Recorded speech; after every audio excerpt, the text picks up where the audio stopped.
Sugar cane to, no? Parang lasang buko. Parang lasang buko. Gigil ako sa'yo. Halika na. Let's go.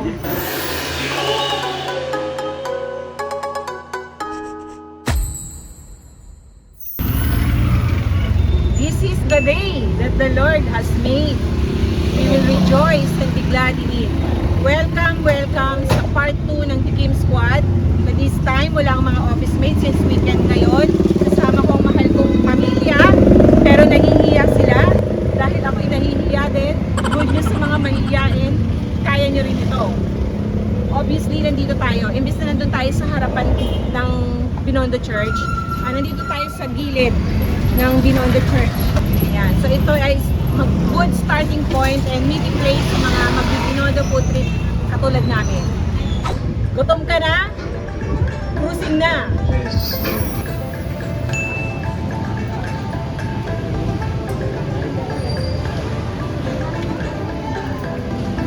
Ayan.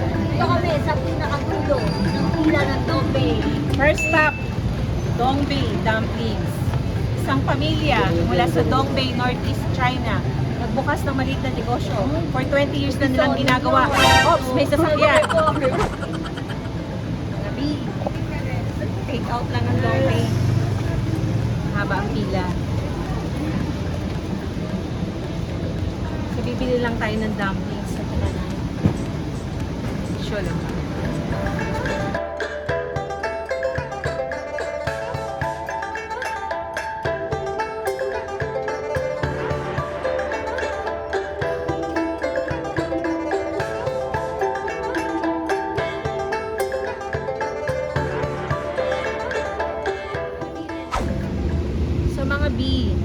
Nakabili na tayo, siguro mga 10 to 15 minutes tayong pumila.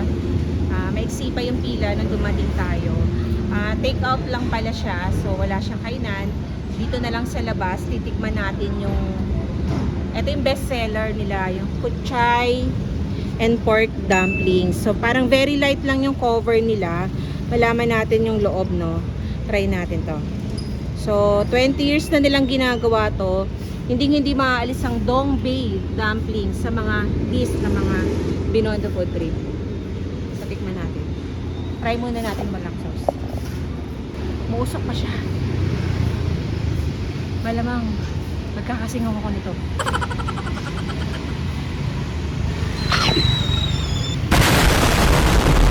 Wow! Bagong luto.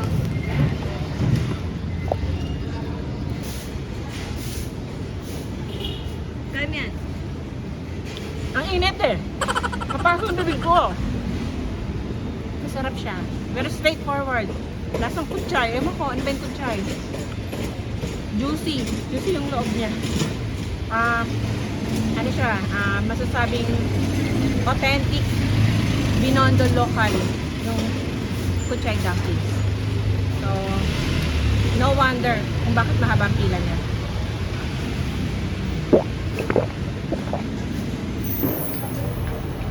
Okay, nandito na tayo sa pang-second tikim natin. Dahil kakatapos lang natin ng dumplings, another dumplings, tasty dumplings. Pero this time, iba naman yung kakainin natin. Let's go!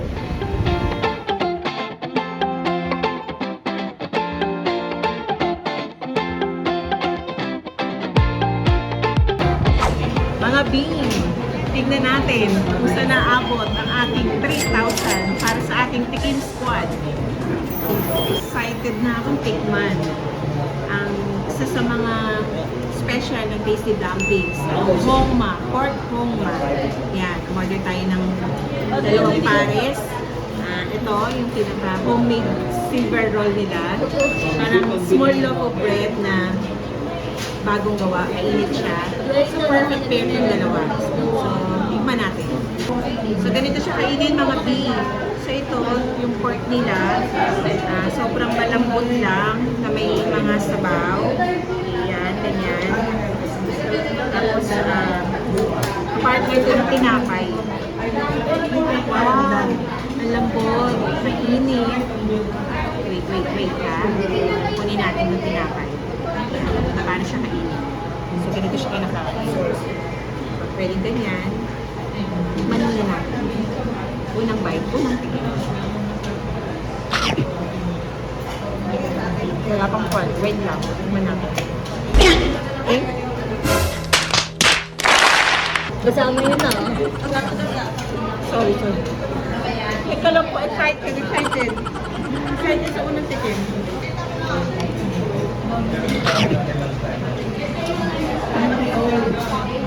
Hindi ko na siya ma-describe. Masarap siya. Maraming tao dito. Sabay-sabay tayo tumikim. Punta na kayo dito.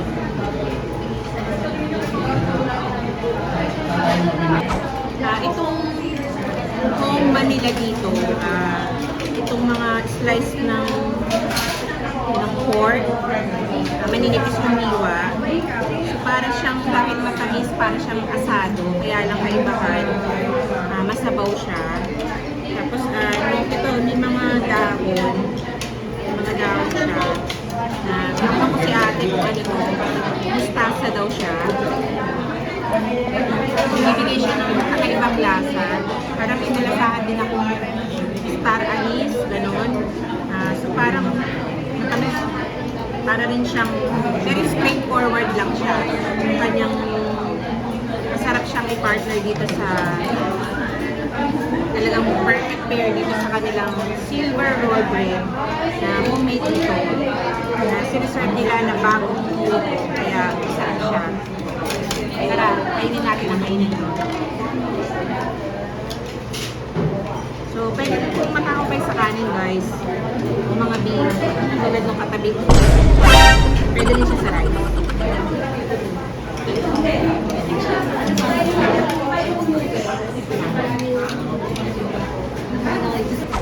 Next na titikman natin dito yung longest slim pork chop nila na sikat din dito sa Tasty Dumplings. Tara, tikman natin. Wow! Tingnan nyo to mga beef. Kung gaano kahaba yung pork chop dito. Kumain ko na. Nag-alcohol po. Wow! Lumabas na siya from breading. Mainit ko. Ang init eh. 20 minutes later. Masarap po siya. Oh my God. Tapos po, meron siya ditong side dish eh. Tatakpan ko sobrang laki ng pork chop natin. Ito, may gulay. Para healthy. Tapos kanin. Masarap na. Saan tayo kain? Oh. Kaya nalagyan natin eh.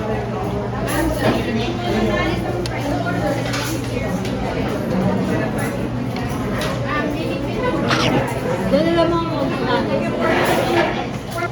Marami pa dito pwedeng kainin. Ito yung menu nila. Pero dalawa lang tinikman natin dahil tikim na squad lang sa atin. Okay? Gabi, sobrang Jill Jackson. Sugar tea muna tayo, ha? Tikman natin. Kuya, your order. Kano yan, kuya? 100 days ako. Okay. Saan ang gagaling ang mga tubo? Hindi ko alam mo eh. Hindi niya alam. Gabi. Yan po siya.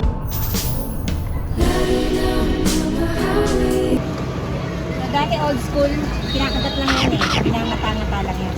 Pero hindi na kaya ng ipin ko, bigyan ng time juice.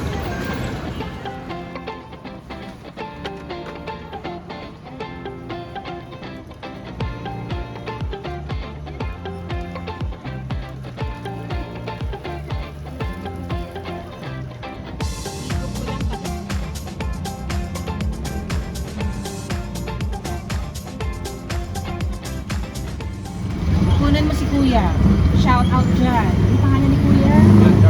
Giancarlo. You call him JC. Kapangalan mo na. Oh, wow, diba? Close agad sila ni Kuya, oh. Kuya, mag-hi ka sa vlog natin. Sisikat pa lang tayo. Cheers.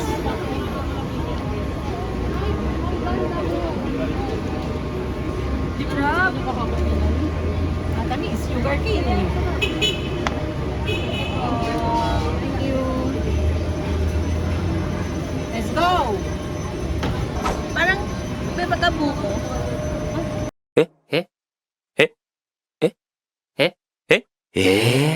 Di ba? Sugar cane to, no? Parang na yung buko. Para lasang buko. Gigil ako sa'yo. Halika na. Let's go.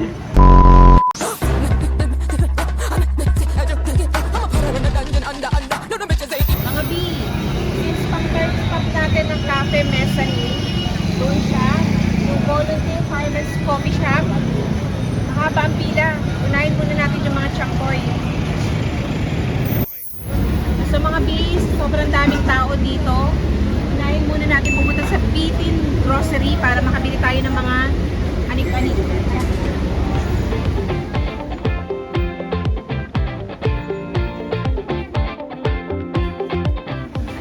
Ito yung favorite ko. Yung ostra.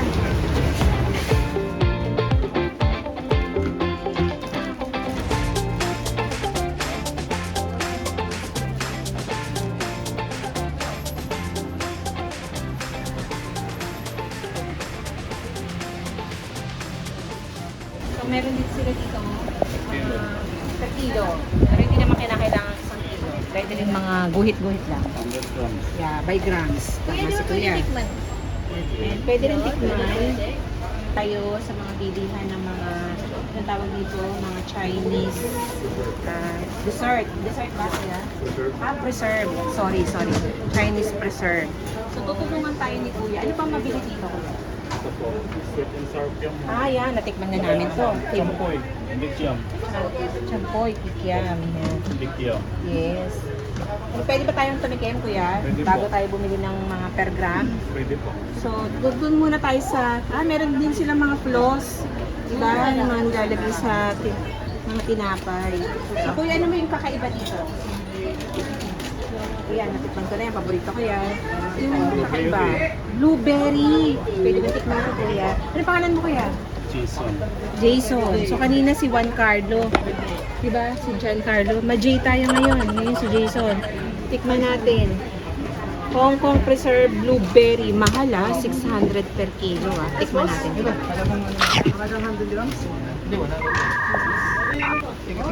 Paborito ko itong blueberry. Hindi ka nagkakamali. Masarap siya. Bibili ako nito. Ilang grams? Ilang grams? Mamaya. Ano naman po ito, Kuya? Singapore Black Parang. Wow. Ngayon ko lang narinig yun. Pwede pong tikman. Singapore. Kanina, Hong Kong.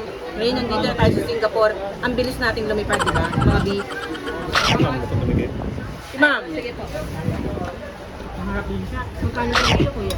500. Mas mura ng 100. Ano pa po?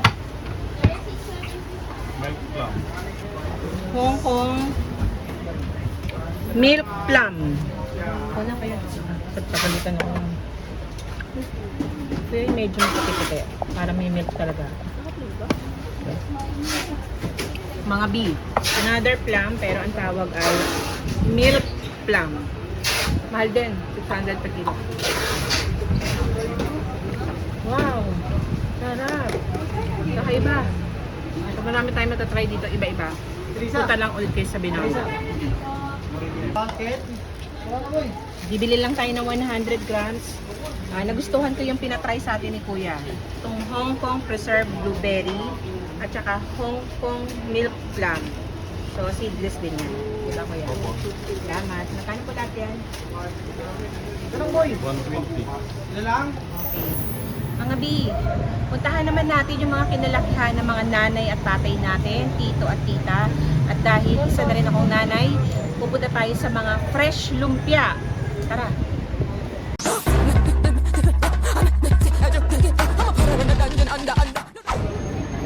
We are blessed na mapuntahan natin yung Chinatown na oldest Chinatown in the world. Yehey! Parang mga nonchalant. Oldest Chinatown. Yehey! Mga B, Eastern Garden Restaurant or Original fresh lumpia. Since 1950. Di pa ako buhay. Kainin natin.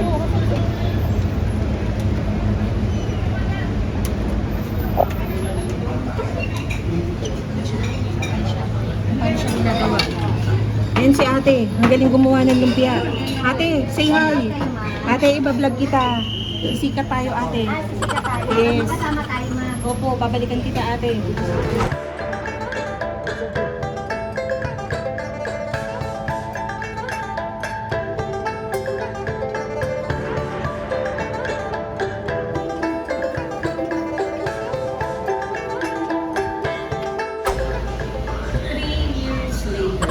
Wala pa ang order natin dahil sa sobrang daming tao sa labas. Naging kawart-wart kaya ang ating pag-antay. Abangan.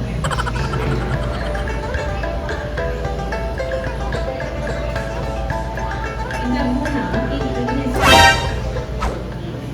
So after 30 minutes, dumating na rin yung order natin. Maswerte tayo dahil nakakuha tayo ng lugar dito sa ang tawag dito, parang second floor nila. Sobrang puno sa baba, maraming tao. So order lang ako ng dalawang special na lumpia at isang regular. Bali ang may pangalang nito, itong special, meron siyang seaweed. So masarap yun. So tingnan natin ito. Pagkaabang-abang natin na ilang taon na itong restaurant na to? 75. So, matanda pa siya sa nanay ko. Wala na pala nanay ko. Kaya. So, ang nagpapasarap din dito, meron siyang mga nuts, syempre, meron siyang mga gulay, at pag mabawang siya, syempre, gagamitan natin ng sauce. Ito yung magdadala rin sa lumpia. So kahit yung kumakain ng gulay ng bata, mahilig ako dito. Paborito ko. Siguro natutunan ko dito sa nanay ko. So, tignan natin. Tignan natin. Excited ako. Unang tikim.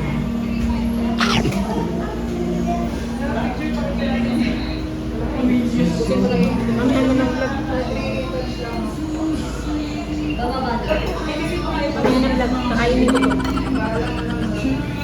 So, gaya kaninang sinabi ko, sobrang haba ng pila sa Cafe Mezzanine.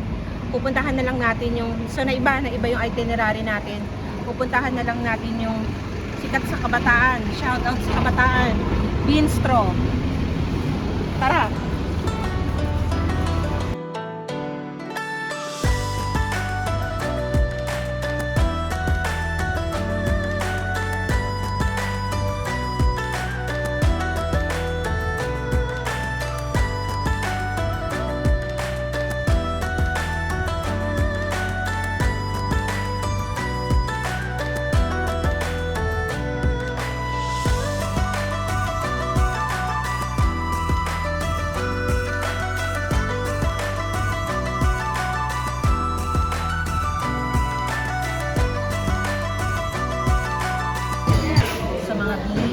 Dahil nga mahaba ang pila sa Cafe Mezzanine na dapat mag-dessert tayo ng salted lava pao. Dito na lang tayo sa Bistro. Dahil according sa mga bagets ko, sikat sa mga kabataan. So itatry natin yung Binondo Sea Salt Latte. Ayun. Tsaka yung Spanish Latte. At tsaka yung tiramisu na may tatlong klase to. Biscoff, matcha, at saka classic. Subukan natin yung Biscoff lang. Bawal tatlong subukan. Tikim lang, diba?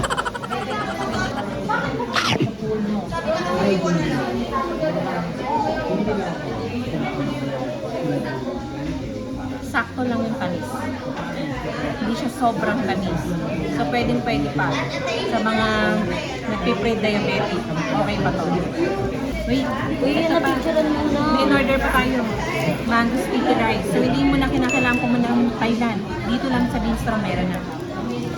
Tikman na rin natin. Ito meron yung rice.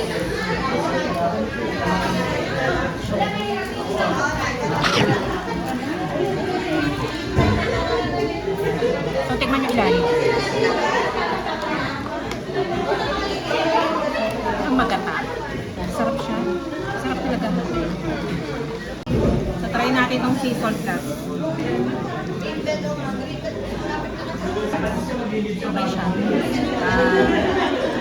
Matapang yung kape, hindi siya ganun kapait, magatas, hindi ganun katamis. Swak lang siya. 红红耀眼的太阳，照着蔚蓝的海洋。耶稣随风轻摇荡，为我们欢唱。走在无人的沙滩，什么事都不去想，随着深深的海浪，我心里在回响。多希望有魔力，叫宇宙忘了运转，叫月亮不要躲藏，好让我们享受这浪漫时光。聆听那声声海浪，海鸥在自由飞翔，把青春写在沙滩。